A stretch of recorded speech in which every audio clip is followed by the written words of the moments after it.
গুৰুৰ ব্ৰহ্মা গুৰুৰ বিষ্ণু গুৰুদেৱ মহেশ্বৰ।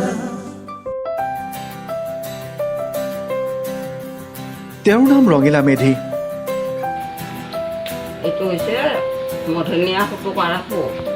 তেওঁৰ ঘৰ দৰং জিলাৰ চিপাঝাৰৰ ভাঙিয়া চুবা গাঁৱত।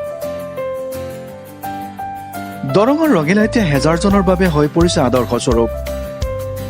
শৈশৱত শিক্ষা গ্ৰহণৰ পৰা বঞ্চিত ৰঙিলাই প্ৰমাণ কৰি দেখুৱালে দৰিদ্ৰতা আৰু বয়স কেতিয়াও শিক্ষাৰ হেঙাৰ হ'ব নোৱাৰে। মনৰ প্ৰবল ইচ্ছা আৰু অধ্যৱসায় থাকিলে মানুহে যিকোনো কামেই কৰিব পাৰে, এই কথাই প্ৰমাণ কৰি দেখুৱালে তেওঁ। শৈশৱত প্ৰবল ইচ্ছা থকাৰ স্বত্বেও আৰ্থিক দৈন্যতাৰ বাবে শিক্ষা গ্ৰহণ কৰিব নোৱাৰা ৰঙিলা মেধিয়ে জীৱনৰ ডেৰ কৰি বসন্ত পাৰ কৰাৰ পিছত শিকিবলৈ লৈছিল অ আ ক খ। আগৰে পৰা মই নপঢ়াৰ কাৰণে মনত বহুত দুখ আছিলে আৰু সুবিধা পালে পঢ়িম বুলি এটা আশা লৈ আছিলোঁ। 1993 চনত মোৰ মনৰ আশাটো পূৰা হ'ল যে মোৰ শিক্ষাগুৰু মহিলা ডেকাই প্ৰশিক্ষণ লৈ আহিছে নিৰক্ষৰবিলাকক সাক্ষৰ কৰিব লাগে বুলি। তেওঁ খবৰটো কোৱা মাত্ৰকে ময়ো কিমানখিনি পাৰোঁ সাজু হ'লোঁ। কিতাপ ফলি গোটেই পেঞ্চিল গোটেইখিনি তেওঁলোকে যোগান ধৰিলে। সেইমতে 1993 চনত বহাগ মাহৰ পৰা লিখা পঢ়া। সেই সময়ত অৰ্থাৎ 1992 চনত দেশত আৰম্ভ হৈছিল সাক্ষৰতা অভিযান। অসমত অসম বিজ্ঞান সমিতিয়ে জ্ঞান বিজ্ঞান সমিতি অসম নামৰ এক অনুষ্ঠানৰ জন্ম দি সাক্ষৰতা অভিযানৰ পাতনি মেলে।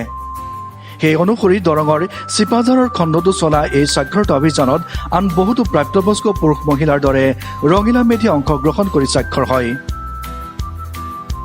ৰঙিলাই অ আ ক খ লিখিবলৈ শিকি সেই ভাষা জ্ঞানেৰে কবিতা পুথি আৰু গল্প পুথিৰ গ্ৰন্থ প্ৰকাশ কৰিলে। তাৰ পিছতে নৱস্বাক্ষৰ লেখিকাৰূপে পৰিচিত ৰঙিলাই জ্ঞান বিজ্ঞান সমিতি অসম আৰু অসম শিক্ষা বিজ্ঞান আৰু কলাৰ সম্পদ কেন্দ্ৰৰ প্ৰচেষ্টাত ক্ৰমান্বয়ে আগবাঢ়ি বিভিন্ন কাৰ্যসূচীত প্ৰতিনিধিত্ব কৰে। তাৰ উপৰিও 2004 চনৰ প্ৰথমবাৰৰ বাবে দিল্লীত অনুষ্ঠিত ৰাষ্ট্ৰীয় কৰ্মশালাত অংশগ্ৰহণ কৰে তেওঁ। নৱস্বাক্ষৰ হিচাপে ৰাষ্ট্ৰপতি আশীৰ্বাদ হিচাপে ফুলৰ মালা পিন্ধাইছিল ৰঙিলাক। ঘৰুৱা কাম বাদ দি যিখিনি গাঁৱত নিৰক্ষৰ 2-এজন ৰৈ গৈছে, বহুত নাই পিছে, যি 2-4জন ৰৈ গৈছে সেই 2-4জনকে মাতি আনি দিনটোৰ ভিতৰত কোনোবা এটা সময়ত ক্লাছ এটা লওঁ যে তেওঁলোকক 2-4টা আখৰ শিকাম। ৰঙিলা মেধি নামৰ এই মহিলাগৰাকী এতিয়া সকলোৰে বাবে হৈ পৰিছে এক আদৰ্শ। মই আগতে একো লিখা পঢ়া নাজানিছিলোঁ। আমাৰ এই ৰঙিলা বাইদেউৰ জৰিয়তে ময়ো লিখা পঢ়া কৰি নিজৰ ঠিকনাটো আৰু অসমীয়া আখৰকেইটা চিনিব পৰা হৈছোঁ। বেংকত গ'লেও অন্ততঃ ফৰ্মখন ফিল আপ কৰিব পৰা হৈছোঁ। যিসকলে প্ৰবল ইচ্ছা থকাৰ স্বত্বেও শৈশৱত শিক্ষা গ্ৰহণৰ পৰা বঞ্চিত হৈছিল, সেইসকল লোকো এতিয়া ওলাই আহিছে শিক্ষা গ্ৰহণ কৰাৰ বাবে। ৰঙিলাৰ সাফল্যত অনুপ্ৰাণিত হৈ পৰিছে সকলো।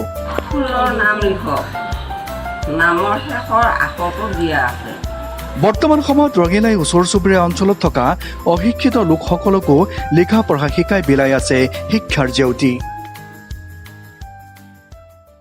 আপোনাৰ বয়বস্তু এঠাইৰ পৰা আন ঠাইলৈ নিব বিচাৰে নেকি?